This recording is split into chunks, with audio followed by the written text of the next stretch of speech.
मैं आप सभी का जो हमें YouTube और Facebook के माध्यम से देख पा रहे हैं, प्रभु यीशु मसीह के नाम से आप सभी का मैं स्वागत करता हूं। और आइए हम आज की आराधना परमेश्वर के वचन को पढ़कर शुरू करें। भजन संहिता 147 उसका 5 पद से 11 पद। हमारा प्रभु महान और अति सामर्थी है, उसकी बुद्धि अपरंपार है। यहोवा नम्र लोगों को संभालता है और दुष्टों को भूमि पर गिरा देता है। धन्यवाद करते हुए यहोवा का गीत गाओ, वीणा बजाते हुए हमारे परमेश्वर का भजन गाओ। वह आकाश को मेघों से छा देता है और पृथ्वी के लिए मेंह की तैयारी करता है और पहाड़ों पर घास उगाता है। वह पशुओं को और कौवे के बच्चों को जो पुकारते हैं आहार देता है। ना तो वह घोड़े के बल को चाहता है और ना पुरुष के पैरों से प्रसन्न होता है। यहोवा अपने डरवैयों ही से प्रसन्न होता है, अर्थात उनसे जो उसकी करुणा की आशा लगाए रहते हैं। आइए हम अपने सिरों को झुकाएं और परमेश्वर से प्रार्थना करें। हे सर्वशक्तिमान दयालु पिता, हम आपके सम्मुख आपके चरणों में आते हैं प्रभु। सर्वप्रथम प्रभु आपका धन्यवाद देते हैं इस जीवन के लिए परमेश्वर जो आपने हमें दिया है। परमेश्वर प्रभु, हम अंधकार में थे, परंतु परमेश्वर आपने अपने मुख का प्रकाश हम पर चमकाया और प्रभु हमें अपनी ज्योति में लेकर आए। इसके लिए हम आपको धन्यवाद देते हैं। धन्यवाद देते हैं परमेश्वर कि आपने प्रभु हमसे प्रेम किया और प्रभु हम पाप की दलदल में थे, प्रभु आपने हमें निकाला और हमें बचाया। प्रभु हम आपको धन्यवाद देते हैं कि यीशु मसीह की आपने कलवरी के क्रूस पर हमारे पापों के लिए अपना प्राण दिया। हम आपको धन्यवाद देते हैं प्रभु। और प्रभु प्रार्थना करते हैं परमेश्वर आज के इस दिन के लिए प्रभु, जब हम आपके लोग आपकी आराधना करने के लिए, आपकी स्तुति करने के लिए प्रभु आपके सम्मुख उपस्थित है। प्रभु आप हमें से हर एक को तैयार करें, हमारे मनों को तैयार करें, हमारे हृदय को तैयार करें परमेश्वर, ताकि प्रभु हम आपकी आराधना आत्मा और सच्चाई से कर सके प्रभु जी। इसके लिए हम आपसे विनती और प्रार्थना करते हैं प्रभु हम में से हर एक के संग साथ हो। प्रभु जब हम आपकी आराधना करते, आपकी स्तुति करते प्रभु, आपकी उपस्थिति को हम अपने अंदर में महसूस कर सके प्रभु। और परमेश्वर हम चाहते हैं कि आप हम में से प्रत्येक के संग साथ हो प्रभु, और जो कुछ भी हम आपकी स्तुति और आराधना करते हैं प्रभु, इस सब में आपके नाम को महिमा मिले प्रभु और आपके नाम को आदर मिले प्यारे परमेश्वर। प्रभु इस पूरी आराधना सभा को प्रभु गीतों का गाया जाना, प्रभु अनाउंसमेंट का दिया जाना, वचन का प्रचार किया जाना, सुना जाना, सब कुछ पिताजी मैं आपके हाथ में सौंपता हूँ प्रभु। और सारा आदर जलाल महिमा आपको देते हुए विनती प्रार्थना अपने उद्धारकर्ता मुक्तिदाता प्रभु यीशु मसीह के नाम से मांगता हूँ, आमीन।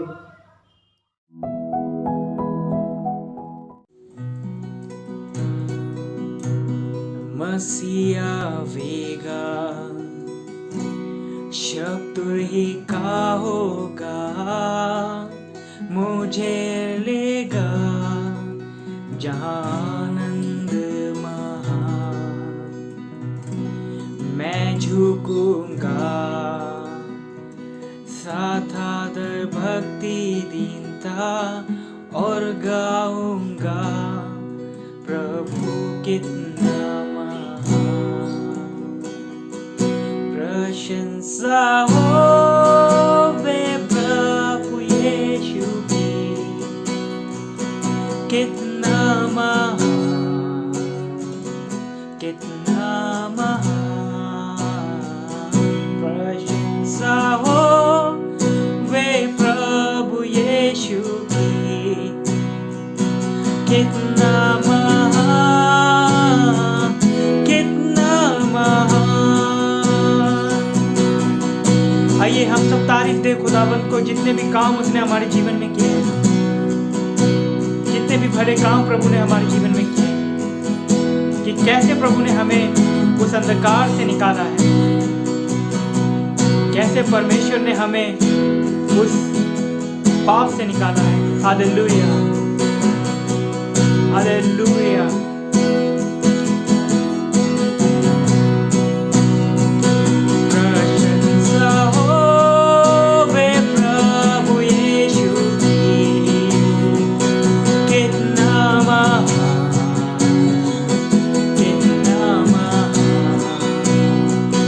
प्रशंसा हो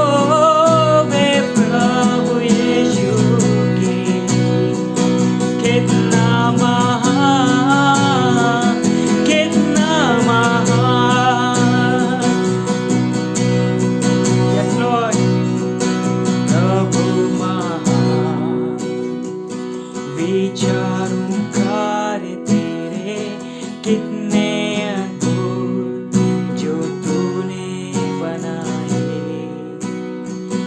देखूं तारे, सुनूं गर्जन भयंकर, सामर्थ तेरी सारे भूमंडल पर।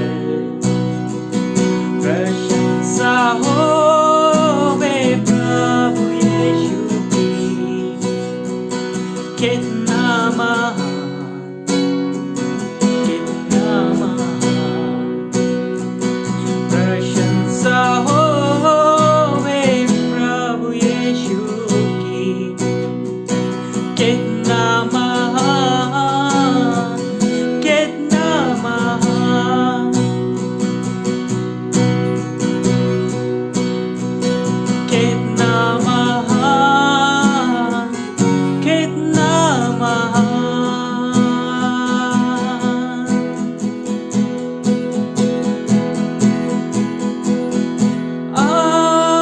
आमीन, आमीन,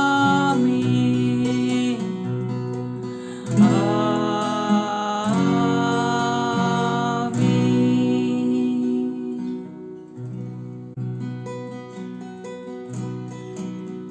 हालेलुया, हालेलुया। धन्यवाद, धन्यवाद, धन्यवाद हमारे खुदावंद यीशु मसीह। आपकी स्तुति हो, आपकी बड़ाई हो प्यारे परमेश्वर, राजाओं के राजा, प्रभुओं के प्रभु। धन्यवाद, धन्यवाद खुदावंद।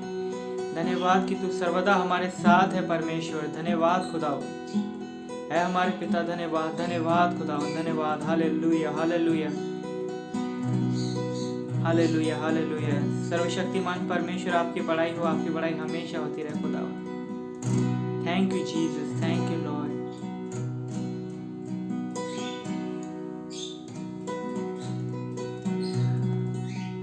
तेरे लहू से पाप धोता हूँ, तेरे लहू से पाप धोता हूँ। तू बढ़ता जा मैं कम होता हूँ,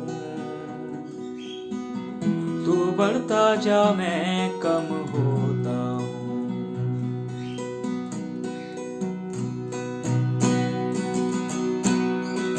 आइए सब मिलकर आराधना करें। तेरे लहू से पाप धोता हूँ, तेरे लहू से पाप धोता हूँ।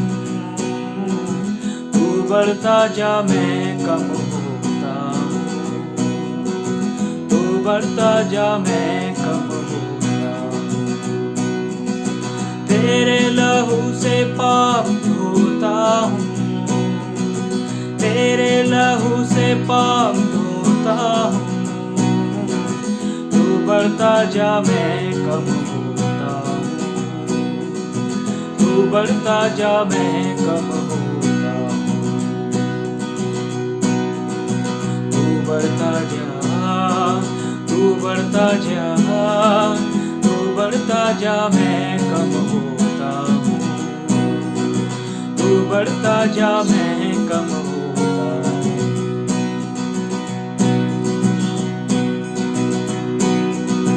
तेरा कलाम दिल में रखा है, तेरा हर एक वायदा सच्चा है। तेरा कलाम दिल में रखा है, तेरा हर एक वायदा सच्चा है। तेरा ही नाम सबसे अच्छा है, तेरा ही नाम सबसे अच्छा है।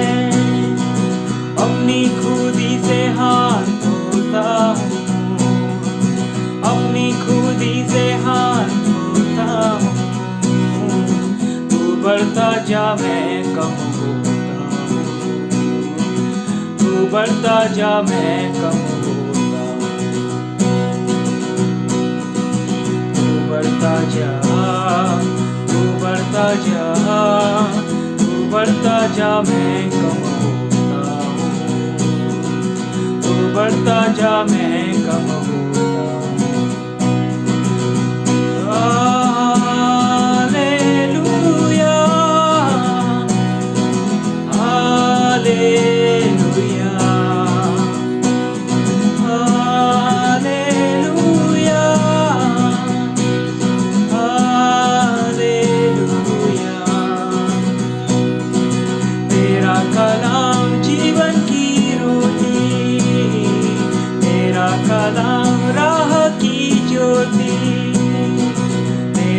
कलाम जीवन की रोटी, तेरा कलाम राह की ज्योति, तेरा कलाम हंसी की मोती, तेरा कलाम हंसी की मोती।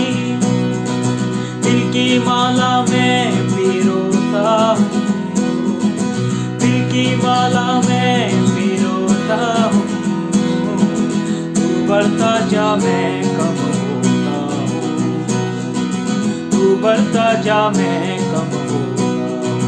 तू बढ़ता जा, तू बढ़ता जा, तू बढ़ता जा मैं कम होता हूँ, तू बढ़ता जा मैं कम होता हूँ। तेरे लहू से पाप धोता हूँ, तेरे लहू से पाप धोता हूँ। तू बढ़ता जा मैं कम होता हूँ, तू बढ़ता जा मैं कम होता हूँ। तू बढ़ता जा मैं कम होता हूँ, तू बढ़ता जा मैं कम होता हूँ।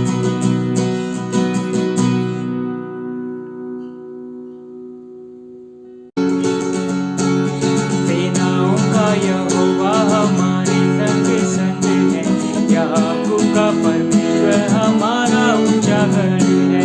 सेनाओं का यहोवा हमारे संग संग है, याकूब का परमेश्वर हमारा ऊंचा गढ़ है।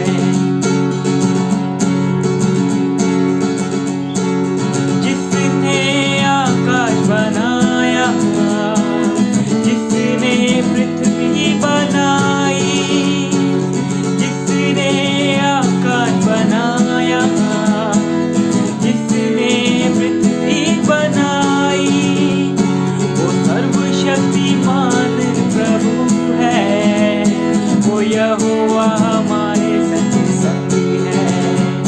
वो सर्वशक्तिमान प्रभु है, वो यहोवा हमारे संग संग है। सेनाओं का यहोवा हमारे संग संग है, याकूब का परमेश्वर हमारा ऊंचा गढ़ है।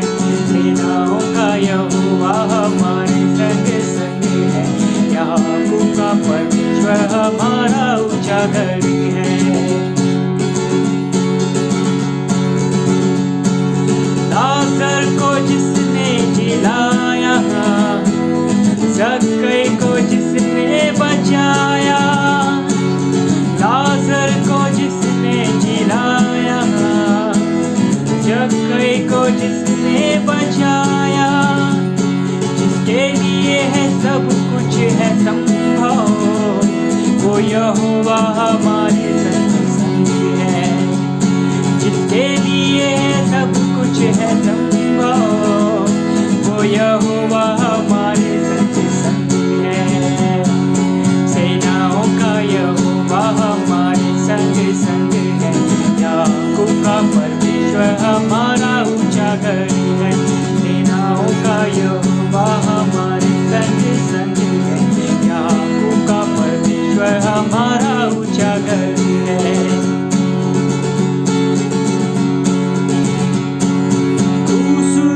जिसने उठाया, शैतान को जिसने हराया, क्रूस को जिसने उठाया, शैतान को जिसने हराया, वो वायदे को करता है पूरा, वो यीशुआ हमारे संग संग है।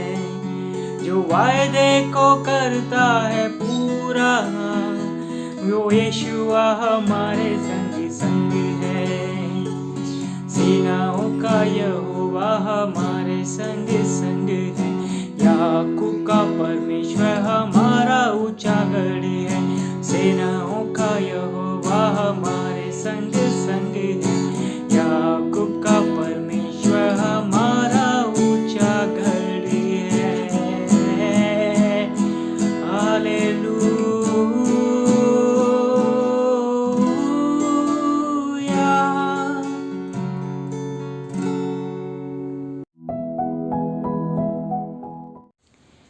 आप सभी को जय मसीह की। मेरा नाम है आकाश और मैं धन्यवाद देता हूँ। मेरी गवाही ये है कि स्कूल के दिनों में भी मेरे दोस्तों ने कई बार प्रभु यीशु मसीह के बारे में बताया था, लेकिन उस समय हमने उतना ध्यान नहीं दिया।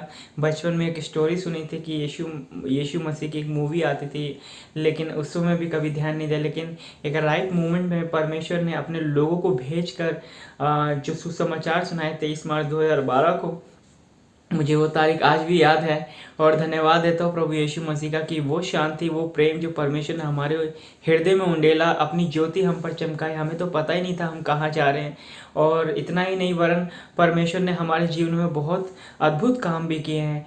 हमारे परमेश्वर ने हमारे लिए जो सबसे बड़ा काम किया, जो क्रूस पर अपनी जान दी है, मैं धन्यवाद देता हूँ प्रभु का। इस कारण मैं आज जिंदा हूँ। मेरी एक एक सांस उसकी ओर से एक गिफ्ट है। और मैं धन्यवाद देता हूँ परमेश्वर का मेरी लाइफ के लिए कि उसने मुझे बचाया है। मैं धन्यवाद देता हूँ खुदावंत के लोगों का भी जिन्होंने मुझे सुसमाचार सुनाया। मैं धन्यवाद देता हूँ परमेश्वर के खादिमों का भी जिन्होंने परमेश्वर के वचन में अगुवाई करी। और सबसे अधिक मैं धन्यवाद देता हूँ अपने परमेश्वर का, जिसने मुझ पर कृपा दृष्टि की और अपनी दया की है। मैं धन्यवाद देता हूँ। आप सबको परमेश्वर आशीष दे। जय मसीह की। आप सभी को जय मसीह। आज की सूचना इस प्रकार से है। प्रत्येक रविवार आराधना का समय सुबह 9 बजे से 10:30 बजे तक है। आप सभी फेसबुक और यूट्यूब के माध्यम से हमारे साथ जुड़ सकते हैं। हमारा फेसबुक अकाउंट है BBCF सोनिया विहार सत्संग दिल्ली, तो आप वहां से आराधना का वीडियो देख सकते हैं। प्रत्येक महीने के अंतिम शनिवार को हम उपवास और प्रार्थना करते हैं, तो अगले महीने 29 अगस्त को हम सभी अपना समय परमेश्वर के उपवास और प्रार्थना में बिताएं। तीसरी सूचना इस प्रकार से, हम प्रतिदिन नियमित रूप से परमेश्वर के वचन को पढ़ते हैं और हमने लय व्यवस्था की पुस्तक को पढ़कर समाप्त किया है। अब हम गिनती की पुस्तक पर हैं। इसी प्रकार से हम परमेश्वर के वचन को पढ़ते रहेंगे। चौथी सूचना इस प्रकार से है, आप हमें ऑनलाइन के माध्यम से परमेश्वर के लिए अपनी भेंट दे सकते हैं। नीचे स्क्रीन पर हमारे चर्च की बैंक डिटेल्स उपलब्ध है, जिसके माध्यम से आप अपनी भेंट अर्पण कर सकते हैं। धन्यवाद। जय मसीह। आइए वो समय है कि हम हमारी प्रार्थनाओं को परमेश्वर के सम्मुख लेकर चलें। अपने हाथों को जोड़ेंगे और आंखों को बंद करेंगे और कहेंगे, जीवित परमेश्वर के पुत्र मुझ पापी पर दया करें। सर्वशक्तिमान परमेश्वर, मैं आपका धन्यवाद करता हूँ आज के सुंदर दिन के लिए प्रभु, इस समय के लिए। और इन सभी बातों को पिता परमेश्वर जो हमारे हृदय में हैं, हमारी उन सभी प्रार्थनाओं को, हमारे सभी धन्यवादों को पिता परमेश्वर जो आपने हमारे जीवनों में किए हैं, उन सभी को प्रभु हम आपके हाथों में समर्पित करें। हम जानते हैं कि आप प्रार्थना को सुनने वाले खुदा हैं। हम जानते हैं पिता परमेश्वर कि आप सदैव हमारी सुनते और हमारे साथ रहते हैं। इसके लिए प्रभु जी हम आपका हृदय से धन्यवाद करते हैं। इस समय पिता परमेश्वर हम धन्यवादी हैं पिछली आराधना सभा के लिए जो हमने वीडियो के माध्यम से करी प्रभु। इसके लिए हम धन्यवाद करते हैं कि हम सभी इसको देख पाए और इस माध्यम से प्रभु हम आपकी प्रशंसा, आपकी स्तुति अपने घरों में रहकर कर पाए। इसके लिए प्रभु हम धन्यवाद करते हैं। धन्यवादी हैं केयर ग्रुप के लिए पिता परमेश्वर की वीडियो के माध्यम से हम केयर ग्रुप भी कर पा रहे हैं प्रभु, जिसमें हम आपकी स्तुति और महिमा और आपके वचन को सीखते हैं। इसके लिए प्रभु जी हम आपका हृदय से धन्यवाद करते हैं और आपके लोग काफ़ी उत्साह रूप में इसमें जुड़ते हैं प्रभु, उसके लिए हम धन्यवाद करते हैं। धन्यवादी है पिता परमेश्वर जो भी राहत का कार्य हमारी चर्च की तरफ से किया जा रहा है, जिसमें लोगों को हम सहायता कर रहे हैं इस कोविड-19 के दौरान। उसके लिए हम धन्यवाद करते हैं कि आप हमें सहायता प्रदान करते हैं, सुरक्षा प्रदान करते हैं कि हम जाके दूसरों की सहायता कर पाते हैं। इसके लिए हम आपका हृदय से धन्यवाद करते हैं। पिता परमेश्वर, मैं धन्यवादी हूँ हमारे इस दिल्ली प्रदेश के लिए, धन्यवादी हमारे भारत देश के लिए, धन्यवादी हैं पिता परमेश्वर कि आप सभी को आपने संभाले रखा। और ख़ासकर धन्यवादी हैं हमारे डॉक्टर्स के लिए, हमारे पुलिस फोर्स के लिए, नर्सेस के लिए प्रभु जी, कि इस दौरान प्रभु जी जबकि वो इस महामारी में अपनी सहायता को दूसरों को पहुंचा रहे हैं, इसके लिए प्रभु जी हम धन्यवाद करते हैं। हम चाहते हैं प्रभु कि आप इन सभी को अपने बाहों में सुरक्षित रखें, इन्हें संभाले रखें और ताकि आपके नाम को महिमा देने वाले बन सकें। प्रभु जी हम प्रार्थना करते हैं, हम धन्यवादी हैं हमारे टास्क फोर्स टीम के लिए पिता परमेश्वर जिसको आपने जोड़ा है। इसके लिए फिर प्रभु हम धन्यवाद करते हैं कि आपकी इच्छा अनुसार, आपकी आज्ञा अनुसार प्रभु जी हम इस कार्य को कर पा रहे हैं। इसके लिए हम धन्यवाद करते हैं पिता परमेश्वर। तमाम इन धन्यवादों को हम आपके हाथों में समर्पित करते हैं। खासतौर धन्यवादी हैं बहन नीतू के लिए, जिनका जन्मदिन था प्रभु जी। उनके जीवन में आपने एक नए वर्ष को जोड़ा, इसके लिए हम धन्यवाद करते हैं। और इस नए वर्ष में प्रभु जी वो आपको जानती हैं, आप पर भरोसा रखती हैं, इसके लिए प्रभु हम धन्यवाद करते हैं। और हम आपसे उनके जीवन के लिए प्रार्थना करते हैं प्रभु कि आप उन पर दया करें, आने वाले उनके वर्ष फलवंत हों और प्रभु आपकी स्तुति और महिमा करने वाली बन सकें। एक घर में पिता परमेश्वर उनके सभी को आप संभालें और उन पर दया करें, जबकि इस समय वो अपने घर में अपने गांव में हैं प्रभु। तो हम आपसे प्रार्थना करते हैं कि जब वो वापसी का प्लान बनाती हैं तो सही सलामती से वापस आ सकें और इस माध्यम से आप आपकी महिमा करने वाले बन सकें। इसी प्रकार हम धन्यवादी हैं भाई विशाल के और बहन संगीता के जीवन के लिए धन्यवादी हैं कि जबकि उनके जीवन में पहली उनकी शादी की एनिवर्सरी थी प्रभु, इसके लिए हम धन्यवाद करते हैं कि आपने उनको जोड़ा प्रभु, उन दोनों को एक किया। ये सब कुछ आपकी ओर से हुआ प्रभु, इसके लिए हम धन्यवाद करते हैं। और उनके जीवन के लिए प्रभु जी हम आपसे प्रार्थना करते हैं कि आने वाले वर्ष वो दोनों पिता परमेश्वर अपने आपके भय को अपने जीवन में मानने वाले हो सकें, आपकी महिमा के लिए पिता परमेश्वर वो कार्य करने वाले हो सकें। मैं आपसे प्रार्थना करता हूँ प्रभु, आप दया करें उनके जीवन में, अनुग्रह करें, जिससे आपके नाम को आदर और आपके नाम को महिमा सदैव उनके जीवन से मिलने वाली हो सके। और खासकर हम प्रार्थना करते हैं संगीता के लिए प्रभु जी कि जिसको पिता परमेश्वर आप इस वर्ष आशीष को देने जा रहे हैं, हम प्रार्थना करते हैं उसके स्वास्थ्य के लिए, उसे आप संभालें, उस पर आप दया करें पिता परमेश्वर, ताकि वो स्वस्थ हो और स्वस्थ होकर आपकी महिमा कर सके। और जो भी आशीष आप उसे दे रहे हैं प्रभु, उसको भी आप संभालें, स्वस्थ रखें, जिससे इन सभी माध्यम से उनके जीवन में प्रभु जी आनंद आ सके और खुशियाँ आ सके और वह आपको प्रशंसा और महिमा देने वाले बन सके। इसी प्रकार हम धन्यवादी हैं बहन संगीता के लिए भी, जिनका जन्मदिन था प्रभु, जिनके जीवन में आपने नए वर्ष को जोड़ा, इसके लिए भी धन्यवाद करते हैं कि आपने संभाला, उन पर दया करी। काफ़ी गंभीर परिस्थितियों से वो होकर निकली, लेकिन उसके बावजूद भी वो आप पर भरोसा बनाई हुई हैं, इसके लिए हम आपका धन्यवाद करते हैं। इसी प्रकार हम धन्यवाद करते हैं भाई विशाल के लिए, उसकी नौकरी के लिए हम आपसे प्रार्थना करते हैं प्रभु, जबकि जो भी फाइनेंस प्रॉब्लम्स है प्रभु उसके जीवन से आप दूर करें, उसे एक अच्छी नौकरी मिल सके। और जो भी कार्य उसने आने वाले समय के लिए सोचे हैं अपने घर पे करने के लिए प्रभु, हम चाहते हैं कि आप उसकी मदद करें ताकि वो इसमें सफल हो सके और तमाम कार्य प्रभु आपकी प्रशंसा महिमा के लिए कर सके। तो इसी प्रकार हम प्रार्थना करते हैं भाई सूरज के जीवन के लिए, धन्यवादी हैं उसकी विश्वास योग्यता के लिए। और हम चाहते हैं प्रभु कि आप उसके जीवन में प्रभु जी उसे एक स्त्री प्रभु जी मुहैया कराएं ताकि वो उसे विवाह कर सके। हम जानते हैं पिता परमेश्वर की जो विवाह है प्रभु वो आपकी ओर से एक आशीष है, तो मैं आपसे प्रार्थना करता हूँ कि आप उसके जीवन में एक अर्धांगिनी को जोड़ें प्रभु, ताकि प्रभु वो दोनों मिलके आपकी स्तुति और महिमा करने वाले बने, अपने जीवन में आपको आदर और महिमा देने वाले बन सके। आप उसके लिए प्रभु जी तैयार करें जो भी उसके लिए आपने रखा है प्रभु, मैं आपसे विनती करता हूँ आप दया करें। इसी प्रकार हम प्रार्थना करते हैं बहन पूजा के लिए, जबकि वो वापस दिल्ली आने की योजना को बना रही हैं। हम प्रार्थना करते हैं कि वो भी सही सलामती से यहाँ आ सकें। प्रार्थना करते हैं अनूप के लिए, मधु के लिए, जबकि वो इस समय रास्ते में हैं प्रभु जी। हम प्रार्थना करते हैं आप उन पर दया करें ताकि वो सही सलामती से दिल्ली पहुंच सकें और प्रभु जी आपको आदर और महिमा देने वाले बन सकें। इस पूरे सफ़र में प्रभु जी उनकी आप सेफ्टी करें ताकि पिता परमेश्वर उनके हृदय से आपको महिमा मिलने वाली हो सके। इसी प्रकार हम प्रार्थना करते हैं बहन रेनू के परिवार के लिए, जबकि बहन रेनू अभी इस दुनिया में नहीं है प्रभु जी, लेकिन हम उनके परिवार के लिए आपसे प्रार्थना करते हैं कि इस समय में, संकट घड़ी में प्रभु आप उनके परिवार को संभालें, उनके परिवार पे आप अपनी शांति दें और होने दें प्रभु जी कि वो आप में अपने आनंद को, आप में अपनी शांति को ढूंढने वाले बन सकें। मैं प्रार्थना करता हूँ शांति के राजकुमार आप दया करें उन पर, उनके परिवार पर, उन सभी परिवार वालों को आप इस संकट की घड़ी में प्रभु जी आप संभालें और उन पर दया करें। पिता परमेश्वर हम धन्यवादी हैं, धन्यवाद और प्रार्थनाओं के लिए जो आपने सुनी है। प्रार्थना करते हैं पिता परमेश्वर हमारे बच्चों के लिए, जवानों के लिए जो अपने स्कूल के कार्य कर रहे हैं प्रभु जी इस समय। हम प्रार्थना करते हैं कि इस दौरान आप उन्हें बुद्धि और समझ दें ताकि प्रभु जी वो इसमें आगे बढ़ सकें और आपकी महिमा और प्रशंसा कर सकें। धन्यवादी हैं आज की इस प्रार्थनाओं को सुनने के लिए प्रभु, धन्यवाद करते हैं। और जो भी प्रार्थनाएं हम प्रभु जी आपके सम्मुख नहीं कर पाए हैं हम उसके लिए भी आपसे विनती करते हैं, क्योंकि आप मनों को जांचने वाले परमेश्वर हैं। हम आपसे विनती करते हैं कि उन्हें आप सुने, हाँ और आमीन में उत्तर दें। धन्यवादी हैं तमाम बातों के लिए, धन्यवादी हैं धन्यवाद और प्रार्थनाओं के लिए।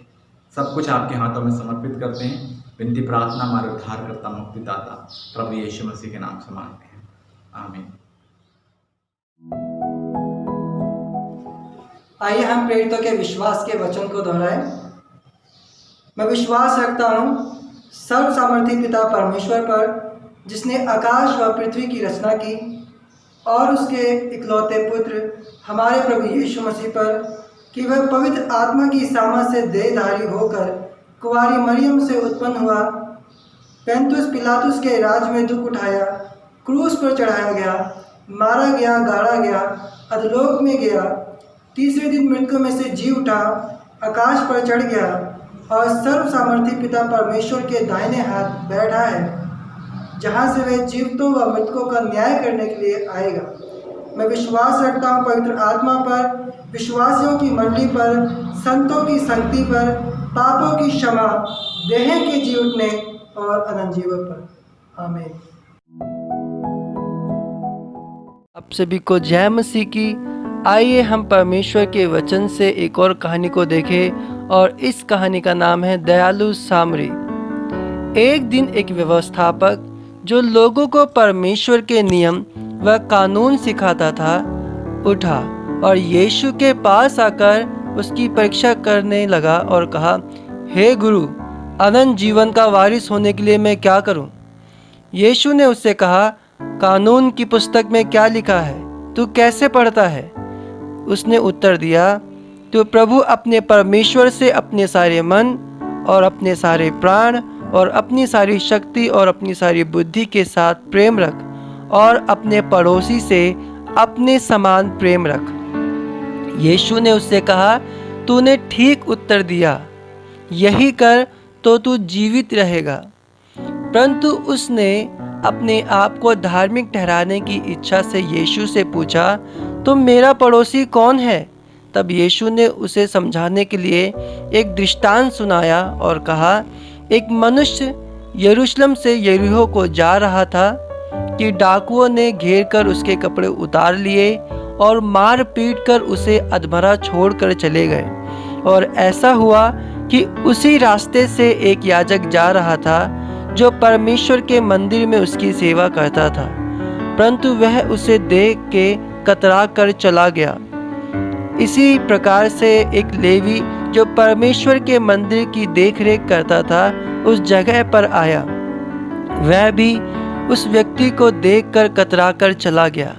परंतु एक सामरी व्यक्ति जो अपनी यात्रा कर रहा था वहां आ पहुंचा, और उसने उसे देखकर उस पर तरस खाया। उसने उसके पास आकर उसके घावों पर पट्टियां बांधी और अपनी सवारी पर चढ़ाकर सराय में ले गया और उसकी सेवा टहल की। दूसरे दिन उसने कुछ रुपए निकालकर सराय के मालिक को दिए और कहा, इसकी सेवा टहल करना, और जो कुछ तेरा और लगेगा वह मैं लौटने पर तुझे भर दूंगा। अब तेरी समझ में जो डाकुओं में गिर गया था, इन तीनों में से उसका पड़ोसी कौन ठहरा? उसने कहा, वही जिसने उस पर दया की। यीशु ने उससे कहा, जा, तू भी ऐसा ही कर। तो प्यारे बच्चों, इस कहानी से हम क्या सीखते हैं? हम इस कहानी से ये सीखते हैं कि परमेश्वर चाहते हैं कि हम लोगों के साथ प्यार से रहें और ज़रूरत पड़ने पर हम उनकी दुख तकलीफ़ को देखकर हर प्रकार से उनकी मदद करें, जैसा प्रभु यीशु ने हमेशा उन लोगों की मदद की जिसने उन्हें पुकारा। आप सभी को जय मसीह की। अब वो समय है कि हम परमेश्वर के वचन की ओर चलें और मेरे साथ निकाल लें पहला पत्रस उसका 3 अध्याय 1 पद से लेकर 7 पद तक। पहला पत्रस उसका 3 अध्याय 1 पद से लेकर 7 पद तक। परमेश्वर के वचन में इस प्रकार से लिखा है, हे पत्नियों, तुम भी अपने पति के अधीन रहो, इसीलिए यदि इनमें से कोई ऐसे हो जो वचन को ना मानते हो, तो भी तुम्हारे भय सहित पवित्र चाल चलन को देखकर बिना वचन के अपनी अपनी पत्नी के चाल चलन के द्वारा खिंचाए।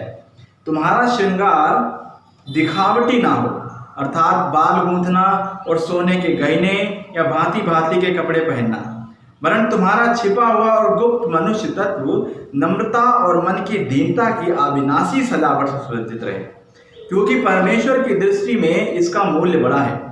पूर्व काल में पवित्र स्त्रियां भी जो परमेश्वर पर आशा रखती थीं, अपने आप को इसी रीति से संवारती और अपने अपने पति के अधीन रहती थी। जैसे सारा अब्राहम की आज्ञा में रहती और उसे स्वामी कहती थी, इसी प्रकार तुम भी यदि भलाई करो और किसी प्रकार के भय से भयभीत ना हो तो उसकी बेटियां ठहरोगी। वैसे ही हे पतियों, तुम भी बुद्धिमानी से पत्नियों के साथ जीवन निर्वाह करो और स्त्री को निर्बल पात्र जानकर उसका आदर करो, यह समझकर कि हम दोनों जीवन के वरदान के वारिस हैं, जिससे तुम्हारी प्रार्थनाएं रुक ना जाएं। आइए हम प्रार्थना करें।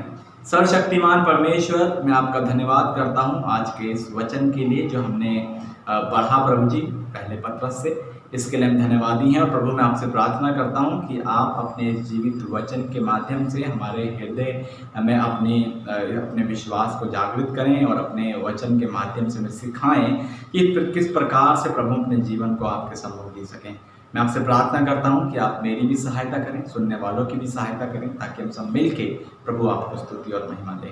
मैं आपसे विनती करता हूं प्रभु, आप दया करें, आपका वचन जो जीवित वचन है वो हमसे बातचीत करें और इसी के आदर के लिए प्रभु अपने जीवन को जी सकें।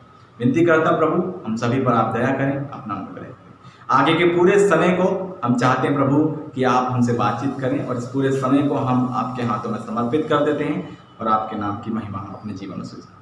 धन्यवादी हैं प्रभु जी, सब कुछ आपके हाथों में समर्पित करते हैं। इस विनती प्रार्थना को प्रभु यीशु मसीह के नाम से मांगते हैं, आमीन। तो अब धीरे धीरे हम पत्रस की पत्री में आगे बढ़ रहे हैं और जब हमने पहले अध्याय को देखा, फिर हमने दूसरे अध्याय को देखा और हम तीसरे अध्याय में पहुंच चुके हैं। आज जो हमने पढ़ा पहला पत्रस तीसरा अध्याय उसके 1 से 7 पद को, तो इस पूरे उसका 1 से 7 पद का जो शीर्षक है वो है पत्नी अपने पति के अधीन रहे। पत्नी अपने पति के अधीन रहे। और सवाल उठता है ये कि क्यों पत्नियों को अपने पति के अधीन रहना है? क्यों पत्नियों को अपने पति के अधीन रहना है? ताकि पवित्र चाल चलन के द्वारा से उन्हें बचा सके। इसमें हम 3 बातों को देखेंगे। पहली बात 1 और 2 पद में पवित्र चाल चलन के द्वारा से उन्हें बचा सके। दूसरी बात 3 से 6 में कि परमेश्वर की दृष्टि में इसका बड़ा मूल्य है। और 7 पद में कि आप दोनों जीवन के वरदान के वारिस हैं। तो 3 बातों को हम यहाँ पर इस खंड में क्या करेंगे, सीखेंगे।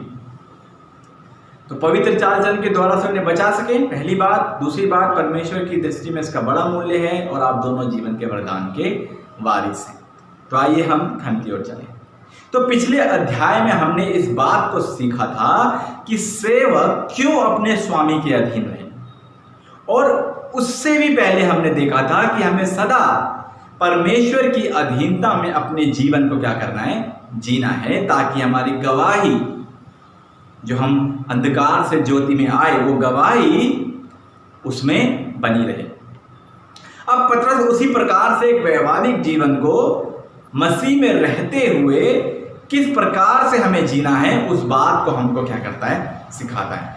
पत्रस आत्मिक जीवन को कैसे जीना है उस बात को तो वो सिखाता ही है, परंतु मसीह के द्वारा से बचा लिए जाने के बाद हमें इस संसार में अपने जीवन को मसीह के अनुसार कैसे जीना है उसको भी वो हमें क्या करता है, सिखाता है। और यदि हम पद 1 को पढ़ें तो पत्रस कहता है कि हे पत्नियों, तुम भी अपने पति के अधीन रहो। यहाँ पर साफ साफ लिखा है, पहली लाइन अगर हम पढ़ें तो हे पत्नियों तुम भी अपने पति के अधीन रहो।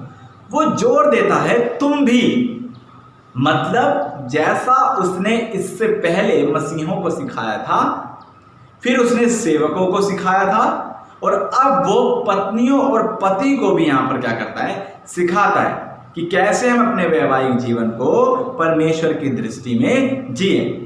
इसलिए वो इस तरीके से कहता है कि तुम भी अपने पतियों के अधीन रहो, जैसे सेवक अपने स्वामी के क्या थे, अधीन रहे। इससे पहले ही हमने सीखा था।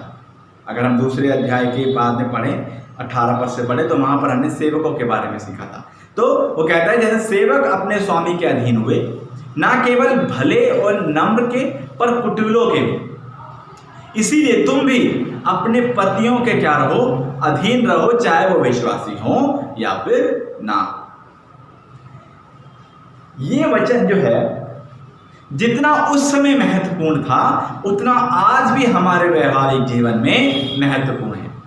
इसीलिए पतरस खास तौर पर पत्नियों और पतियों को क्या करता है, शिक्षा देता है कि कैसे वो एक दूसरे को परमेश्वर में क्या कर सकते हैं, बचा सकते हैं, कैसे वो अपने जीवन के द्वारा से एक दूसरे का उद्धार क्या कर सकते हैं, करा सकते हैं। मसीह यीशु में एक दूसरे को इसके विश्वास में क्या कर सकते हैं, बढ़ा सकते हैं। तो पहली बात जो हम यहाँ से देखेंगे पद 1 और 2 में कि पवित्र चाल चलन के द्वारा से उन्हें क्या कर सकें, बचा सकें। तो जैसा हमने पद 1 को ही पढ़ा कि हे पत्नियों तुम भी अपने पति के क्या रहो, अधीन रहो।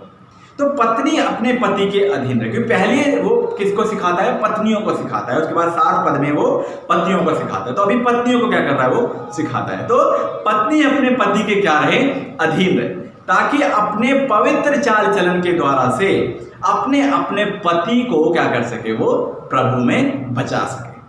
यहां पर जो अधीन रहने की बात पतरस ने बोली है, यहां पर अधीन होना या फिर एक पत्नी का अधीनता में रहना या जीना कोई दबाव या गुलाम से संबंधित नहीं है।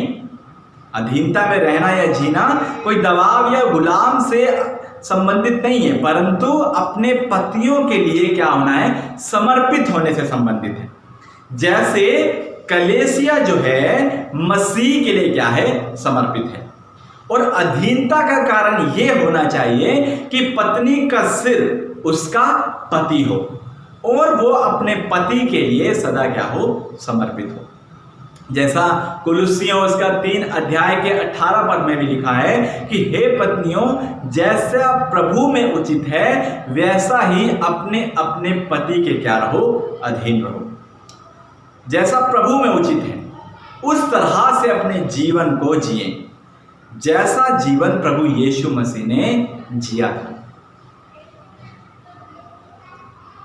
क्योंकि यीशु मसीह भी तुम्हारे लिए दुख उठाकर तुम्हें एक आदर्श दे गया कि तुम भी उसके चिन्ह पदों पर क्या करो, चलो। पतरस इसी बात को दूसरे अध्याय के 21 पद में क्या करता है, बोलता है। यदि हम दूसरे अध्याय के 21 पद में देखें तो क्या कहता है कि क्योंकि मसीह भी तुम्हारे लिए दुख उठाकर तुम्हें एक आदर्श दे गया कि तुम भी उसके चिन्ह पर क्या करो, चलो।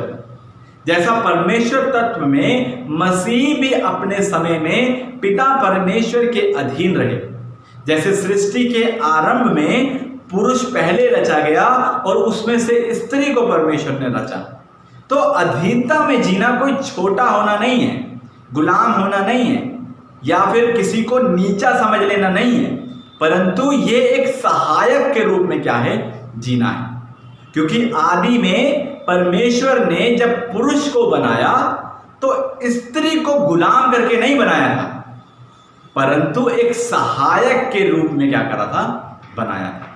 उत्पत्ति उसके दूसरे अध्याय के 18 पद में परमेश्वर इस बात को बोलते हैं।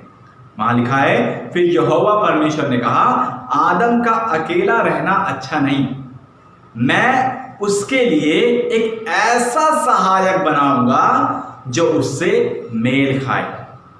परमेश्वर ने पतियों को पत्नियां एक सहायक के रूप में दी हैं जो उससे क्या खाएं, मेल खाएं, मेल खाती हैं, जो हर समय उसकी क्या करती हैं, सहायता करती हैं, हर एक परिस्थिति में उसके साथ अपने जीवन का निर्वाह करती हैं। परंतु जब हम आज के समय में देखें, जब हम आज के समय में जो परमेश्वर की उस महान करुणा और प्रेम को नहीं जानते हैं जो उसने हमारे लिए किया, तो वो एक दूसरे के साथ अच्छा व्यवहार नहीं करते हैं, पति पत्नी दोनों। लेकिन फिर भी पतरस समझाता है उन मसीही पत्नियों को कि वो अपने पति के क्या रहें, अधीन रहे, एक सहायक के रूप में उनके साथ रहें, ताकि स्त्री के कारण से उसके पति का भी जीवन जो है परमेश्वर में बच सके, उसको भी उस क्षमा का भागी क्या हो सके, वो बन सके। दूसरे पद में पतरस कहता है, यदि हम दूसरे पद को पढ़ें तो वहां लिखा है, इसीलिए कि यदि इनमें से कोई ऐसे हों जो वचन को ना मानते हो तो भी तुम्हारे भय सहित पवित्र चाल चलन को देखकर बिना वचन के अपनी अपनी पत्नी के चाल चलन के द्वारा से क्या हो जाएं, खिंच जाएं। एक पत्नी को प्रभु में जैसा उचित है अपने अपने पति के अधीन क्या है ना, रहना है। और ऐसा इसलिए करना है, अगर किसी मसीह बहन का पति प्रभु में विश्वास नहीं रखता हो तो वह तुम्हारे श्रद्धा पूर्ण पवित्र चाल चलन को देखकर बिना तुम्हारे कुछ बोले, बिना तुम्हारे कुछ कहे उसका जीवन प्रभु में बच जाए। हमें हमारे व्यवहार को, हमें हमारे चाल चलन को ऐसा बनाना है जैसा व्यवहार मसीह यीशु का था, जैसा व्यवहार मसीह ने हमारे साथ किया, कि हमें हमारे पापों में होने के बावजूद भी वह हमारे स्थान पर क्या हुआ, बलिदान हुआ, ताकि हमारा जीवन पवित्र बन सके, हम एक नया जीवन पा सकें। और इसके लिए उसने अपनी मृत्यु तक अपने प्रेम को हमारे लिए प्रदर्शित किया, और जी उठने के बाद उसने उस प्रेम को जो उसने हमसे किया था प्रकट कर दिया। तो इस प्रकार से हमें अपने जीवन को क्या करना है, अपने पतियों के लिए जीना है, पत्नी को पति के लिए और पति को पत्नियों के लिए। और जैसा पतरस कहता है कि तुम्हें भय सहित पवित्र चाल चलन को अपने जीवन में जीना है, भय सहित पवित्र चाल चलन को अपने जीवन में जीना है, जिसे देखकर तुम्हारा पति का जीवन क्या हो जाए, बच जाए। फिर सिर्फ पति ही नहीं, वरन भाई भी, बहन भी, बच्चे भी और पड़ोसी भी, उनका भी जीवन क्या हो, बच जाए।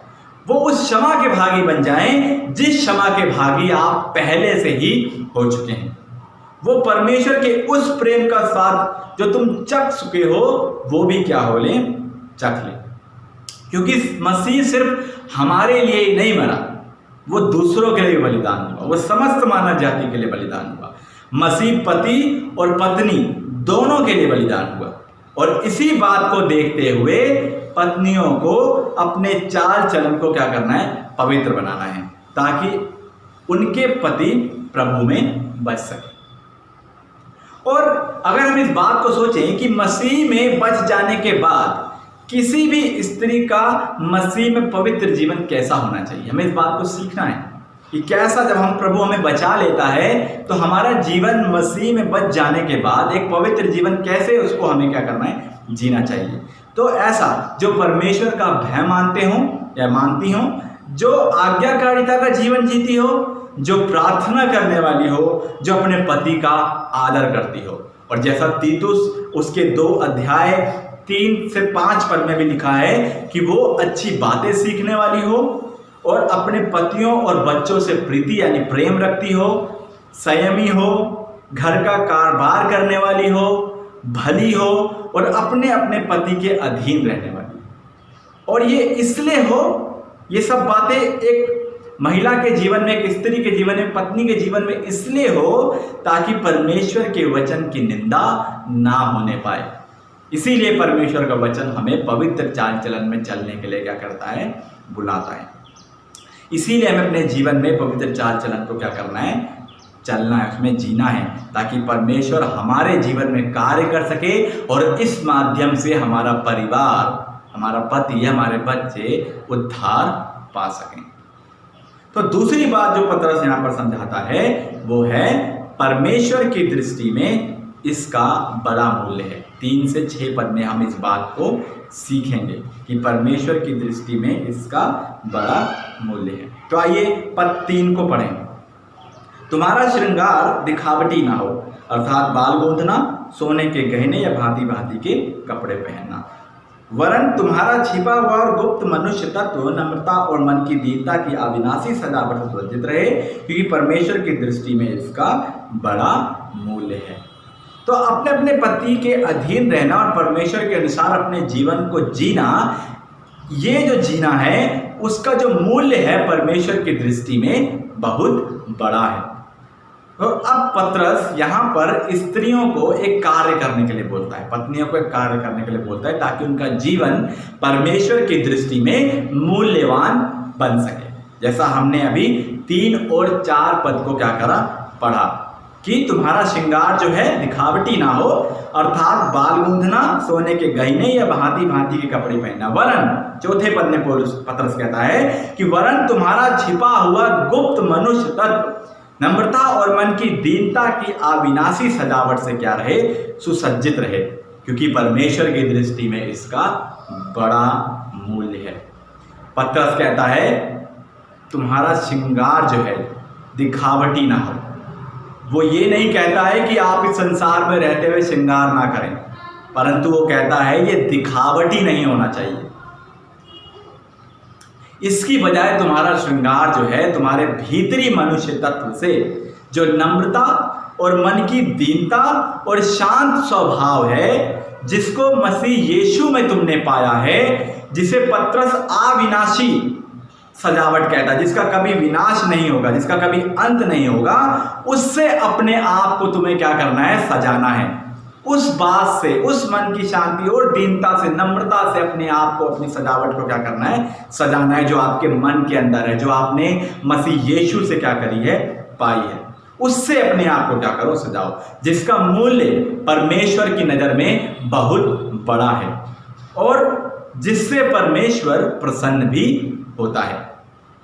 जो स्त्री मसीह में बचा ली गई है, उसके पास अपने पति को जीतने वाली एक भीतरी सुंदरता है जो मसीह ने उसके जीवन में दी है, जो कि बाहरी सजावट से नहीं आती है, क्योंकि बाहरी सजावट आज है परंतु कल क्या हो जाएगी, मिट जाएगी। परंतु भीतरी सजावट, स्वयं के जो भीतर से एक नम्रता और एक शांत आत्मा के अविनाशी सजावट से सुसज्जित होकर आती है, और आत्मा की आत्मा की जो सुंदरता है, वो सुंदरता जो हमारे अंदर से निकल कर आती है, परमेश्वर की निगाह में क्या है, बड़ी है। अगर हम संसार में देखें इस सजावट के विषय में, तो जबकि संसार जो है कीमती वस्त्रों और सोने के जेवरातों को बहुमूल्य मानता है, संसारिक लोगों के लिए यही सब कुछ है कि हम क्या करें, ज़्यादा से ज़्यादा इसको करें। परंतु परमेश्वर की नज़र में एक स्त्री का जो मसीह में बचा ली गई है भीतरी आत्मिक जीवन, जो मन की नम्रता और शांत स्वभाव से सजा हुआ है, वो परमेश्वर की नज़र में बहुमूल्य रखता है, जिसकी सजावट कभी भी खत्म नहीं होगी। इसीलिए मसीह पत्नियों को बाहरी सजावट से ज़्यादा अपने मन की, अपने आत्मा की सजावट पर क्या करना है, ध्यान देना चाहिए, जो परमेश्वर की नज़र में महान कहलाती है। और जब हम ऐसा करते हैं, जब हम इस पर ध्यान देते हैं, तो हम परमेश्वर की नज़र में मूल्यवान कहलाते हैं। उसकी नज़र में हम एक धन्य व्यक्ति या फिर एक कोई व्यक्ति क्या करते हैं, कहलाते हैं। अगर स्त्री है तो स्त्री कहलाते हैं, यदि पुरुष है तो पुरुष कहलाते हैं। और ये सिर्फ स्त्रियों के लिए नहीं है, परंतु ये पुरुषों के लिए भी है कि हम अपने भीतरी मनुष्य तत्व को, जो नम्रता और दीनता जो मसीह से हमने पाई है, उसे क्या करें, सजाएं। और स्त्रियों के विषय में जैसा आगे पतरस बोलता है, 5 पद में वो उदाहरण देता है, पुराने नियम का उदाहरण। वो कहता है 5 पद में कि पूर्व काल में पवित्र स्त्रियां भी, ध्यान दीजिए, पूर्व काल में पवित्र स्त्रियां भी जो परमेश्वर पर आशा रखती थी, अपने आप को इसी रीति से संवारती और अपने अपने पति के अधीन रहती थी। पूर्व काल में पवित्र स्त्रियां भी अपने आप को इसी रीति से क्या करती थी, संवारती थी। और उसने इस बात को यहाँ पर क्या कर दिया, उजागर कर दिया। पतरस यहाँ पर पुराने नियम की पवित्र स्त्रियों को क्या करता है, उदाहरण देता है, जो परमेश्वर पर आशा रखते हुए इस प्रकार से अपने जीवन को जीती थी, जो परमेश्वर को क्या करता था, भाता था, जो मसीह को भाता था। जिसमें से पतरस ने अब्राहम की पत्नी का जो सारा थी, उसका क्या लिया, उदाहरण दिया, जो अपने पति की आज्ञा में रहती और उसे स्वामी कहती थी। जैसे हम आगे पढ़ें 5-6 पद को पढ़ें तो वहाँ पर वो कहता है, जैसे सारा अब्राहम की आज्ञा में रहती और उसे स्वामी कहती थी, इसी प्रकार तुम भी यदि भलाई करो और किसी प्रकार के भय से भयभीत ना हो तो उसकी बेटियां ठहरो। तो पतरस यहाँ पर सारा का क्या करता है, उदाहरण देता है। और ऐसा वो क्यों करता है कि जिस प्रकार से नए नियम में अब्राहम जो था विश्वास करने वालों का आदर्श माना गया, उसी प्रकार से यहाँ पर पत्रस सारा को मसीह स्त्रियों के लिए एक आदर्श स्त्री के रूप में क्या करता है, वो प्रस्तुत करता है। इसीलिए वो कहता है यदि तुम भलाई करो और किसी प्रकार के भय से भयभीत ना हो तो उसकी बेटियां ठहरो। जिस प्रकार से हम विश्वास करने के द्वारा से अब्राहम की संतान कहलाते हैं, वैसे ही परमेश्वर का भय मानने वाली और अपने पति के अधीन रहने वाली स्त्री सारा की बेटियां कहलाती हैं, क्योंकि सारा सभी इस मसीह स्त्रियों के लिए एक आदर्श स्त्री के रूप में यहाँ पर प्रस्तुत करी गई है, दिखाई गई है। तो मसीह स्त्रियों को वो कार्य करना है जिसका मूल्य परमेश्वर की दृष्टि में क्या है, बड़ा है। मन की दीनता और नम्रता से अपने आप को सजाना है, और ऐसा करने के लिए, इस बात को अपने अंदर लागू करने के लिए हमें यीशु के पास आना है, जो हमारे मन को नया बना देता है, जो हमें नया जीवन देता है, और जो अपनी शांति के लिए एक देह होकर जिसने हमें क्या करा है, बुलाया भी है, ताकि हम अंत तक धन्यवादी बने रहें। वही है जो हमारे जीवन में शांति को, हमारे मन में इस भीतरी सजावट को क्या कर सकता है, ला सकता है। तो हमें ऐसा करने के लिए प्रभु यीशु मसीह के पास आना है, उसके वचन के पास आना है, उसके वचन में अपने समय को क्या करना है, बिताना है। तीसरी बात जो हम देखेंगे वो है, आप दोनों जीवन के वरदान के वारिस हैं। पद 7 में, आइए पद 7 को पढ़ें। तो पद 7 में पत्रस कहते हैं कि वैसे ही है पत्नियों, तुम भी बुद्धिमानी से पत्नियों के साथ जीवन निर्वाह करो, और स्त्री को निर्बल पात्र जानकर उसका आदर करो, यह समझकर कि हम दोनों जीवन के वरदान के वारिस हैं, जिससे तुम्हारी प्रार्थनाएं रुक ना जाएं। तो साफ साफ पढ़ने पे हमें पता चलता है कि पत्रस उन विश्वासी पुरुषों को लिख रहा है जो विश्वासी थे, जो मसीह में क्या करते थे, विश्वास करते थे, और किसी प्रकार से अपने वैवाहिक जीवन में तनाव का सामना कर रहे थे। तो अब वो पतियों को समझाता है, जैसा हमने पढ़ा कि तुम बुद्धिमानी के साथ, किसके साथ, बुद्धिमानी के साथ स्त्री को, यानी अपनी पत्नी को निर्बल पात्र जानकर उसका क्या करो, आदर करो, और उसके साथ जीवन निर्वाह करो। 3 बातें, क्या, बुद्धिमानी के साथ, निर्बल पात्र जानकर उसका आदर करो, और उसके साथ क्या करो, जीवन निर्वाह करो। तो ये खास तौर उनके लिए पत्रस ने लिखा जो पुरुष क्या थे, विश्वासी थे, जैसा मैंने अभी आपको बताया कि वो कैसे अपने वैवाहिक जीवन को उनके साथ, यानी अपनी पत्नियों के साथ ठीक रीति से, जैसा मसीह में उचित है, प्रभु में उचित है, उस प्रकार से क्या कर सकें, जी सकें। तो इसलिए पत्रस कहता है कि अपनी पत्नी के साथ समझदारी के साथ रहो, उसे निर्बल पात्र जानो, क्योंकि वो क्या है, स्त्री है, वो तुम में से क्या करी गई है, बनाई गई है, और आप दोनों जीवन के वरदान के वारिस हो। इसीलिए एक दूसरे का क्या करो, आदर करो, अपनी पत्नियों को क्या करो, आदर करो, जिससे तुम्हारी प्रार्थनाएं जो हम परमेश्वर के सामने करते हैं वो रुक ना जाए।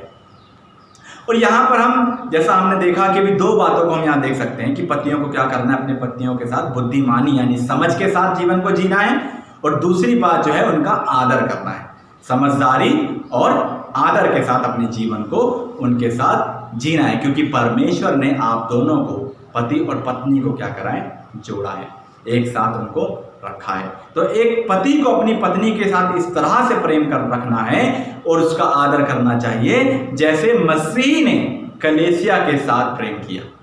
इफिसियों 5 अध्याय उसके 25 पद में लिखा है कि हे पतियों, अपने अपने पति से प्रेम रखो, जैसा मसीह ने भी कलीसिया से प्रेम करके अपने आप को उसके लिए क्या कर दिया, दे दिया। ये एक उच्चतम प्रेम है जो मसीह यीशु के द्वारा कलवरी क्रूस पर उसके बलिदान में क्या करा, दिखाई देता है, जिससे उसने अपने स्वयं को, अपने आप को कलीसिया के लिए क्या कर दिया, दे दिया। हो सकता है कि हम मसीह यीशु के समान सिद्ध ना हो, परंतु हम उसकी समानता की सिद्धता में आगे बढ़ सकते हैं। हो सकता है कि हम यीशु के समान अपनी पत्नी से, या जैसा यीशु ने कलीसिया से प्रेम किया उस प्रकार से अपनी पत्नी से हम प्रेम नहीं कर पा रहे, लेकिन हमें ये बात को जानना है कि हमारे पास परमेश्वर है, हमारे पास मसीह है, हमारे पास उसका वचन है जो हमें सिखाता है कि हम किस प्रकार से प्रेम में क्या करें, आगे बढ़ें। तो हो सकता है कि हम यीशु के समान सिद्ध ना हो, परंतु हम उसकी समानता की सिद्धता में आगे बढ़ सकते हैं। हम मसीह यीशु के समान अपने जीवन को जी सकते हैं।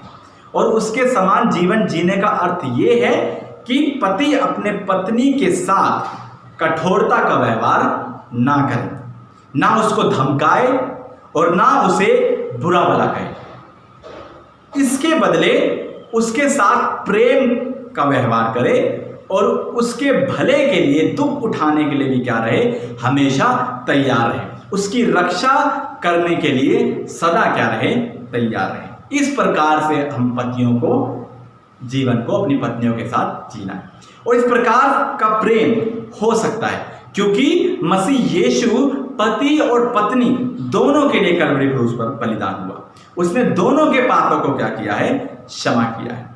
जबकि परमेश्वर ने हमारे पापों को क्षमा कर दिया, तो जरूरी है कि हम भी एक दूसरे के पापों को क्या करते हैं, क्षमा करते हैं। इसलिए अब एक दूसरे को कष्ट नहीं देना है, क्योंकि मसीह ने हमारे कष्टों को क्या कर दिया है, सह लिया है। उसने हमारे साथ कठोरता का व्यवहार नहीं किया, वरन हमसे इतना प्रेम किया, इतना प्रेम किया कि आप दोनों को बचाने के लिए कलवरी क्रूस पर क्या हो गया, बलिदान हो गया।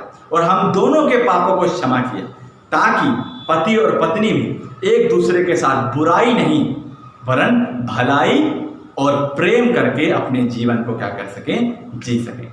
इसीलिए पतरस कहता है कि आप दोनों ये समझकर कि एक साथ रहें, एक दूसरे का आदर करें कि हम दोनों जीवन के वरदान के क्या हैं, वारिस हैं। और ये जीवन का वरदान हमने किससे पाया है, परमेश्वर में पाया, प्रभु यीशु मसीह के उस बलिदान के द्वारा पाया है जो उसने हमारे लिए कलवरी क्रूस पर किया। और हमें ऐसा करते जाना है, एक दूसरे से प्रेम में, एक दूसरे के आदर में, एक दूसरे की भलाई में आगे बढ़ते जाना है, ताकि हमारी प्रार्थना रुक ना जाए और सदा हम परमेश्वर में आनंद के रूप में अपने जीवन को जीने वाले हो सकें। परमेश्वर आप सभी को आशीष दे। आइए हम प्रार्थना करें। सर्वशक्तिमान परमेश्वर, मैं आपका धन्यवाद करता हूं प्रभु आज के इस वचन के लिए, जबकि एक अद्भुत वचन आपने हमें दिया। और मैं आपसे विनती करता हूं कि जो पति पत्नियां हैं, पिता परमेश्वर, आप अपने प्रेम को उनके ऊपर उजागर करें, ताकि हम जब आपके प्रेम को समझेंगे तभी हम एक दूसरे से अद्भुत प्रेम कर पाएंगे, एक दूसरे का आदर कर पाएंगे, एक दूसरे के पापों को क्षमा कर पाएंगे, एक दूसरे में जी सकेंगे प्रभु, जिस प्रकार से आपने हमारे पापों को क्षमा किया है। हम आपसे विनती करते हैं पिता परमेश्वर कि आप हम सभी में अपने प्रेम को उजागर करें, खासतौर पति पत्नियों में प्रभु। मैं आपसे विनती करता हूँ कि पति अपनी पत्नियों का आदर कर सकें, आप उनके हृदय में इस बात को डालें, और पत्नियां अपने पति के अधीनता में उनसे प्रेम कर सकें। ये बातें आप पत्नियों के हृदय में डालें और आपका आत्मा इस वचन के माध्यम से हम सभी के जीवन में कार्य करें। धन्यवादी हैं आज के वचन के लिए प्रभु। हम चाहते हैं कि इस वचन के द्वारा से हम आपका आदर कर सकें, आपको महिमा दे सकें, अपने जीवन में जैसा आप चाहते हैं अपने जीवन को जी सकें। सब कुछ आपके हाथों में समर्पित करते हैं। आज की सभा के लिए हम आपका धन्यवाद करते हैं और सब कुछ आपके हाथों में सौंप देते हैं। प्रभु यीशु मसीह के नाम से इस प्रार्थना को मांगते हैं, आमीन। आइए हम आशीष वचन की ओर चलें। अब जो तुम्हें ठोकर खाने से बचा सकता है और अपनी महिमा की भरपूरी के सामने मगन और निर्दोष करके खड़ा कर सकता है, उस एकमात्र परमेश्वर हमारे उद्धारकर्ता की महिमा और गौरव और पराक्रम और अधिकार हमारे प्रभु यीशु मसीह के द्वारा जैसा सनातन काल से है, अब भी हो और जुगानुजुग होता रहे, आमीन। आप सभी को जय मसीह की। परमेश्वर सदैव आपके साथ।